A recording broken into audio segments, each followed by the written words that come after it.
We're now halfway through the National Assembly's audit of government ministries and agencies. Issues up for debate today: the country's monetary policy and a hiring scandal involving a subway operator. Kim Min-ji has the latest from Parliament. A key issue at the audit of the Bank of Korea on Monday was whether the central bank plans to raise its key rate anytime soon. The central bank governor said it's an option if the conditions are right. If the real economy fares well, then we will consider a rate hike. There are many risk factors that we have to assess, and the country's growth and inflation must not fall out of line. There's been increasing pressure on the BOK for a rate hike, given the country's high household debt and concerns about a foreign capital outflow. But at the same time, a rate hike could weigh on the economy, especially amid weak job growth and trade uncertainties.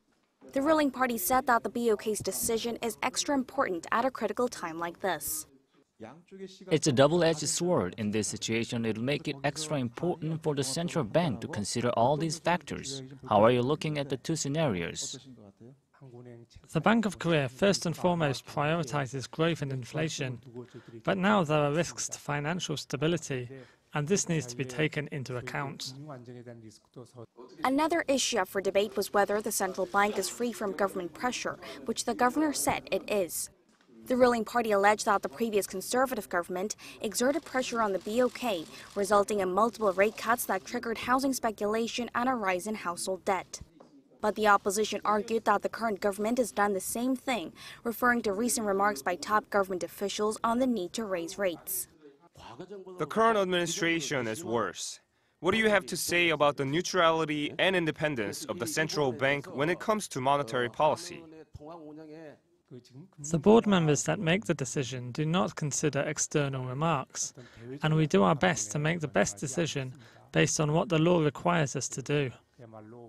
At the Transport Committee, where the Seoul Metropolitan Government was under inspection, the hot potato again was the hiring scandal involving the operator of the Seoul subway.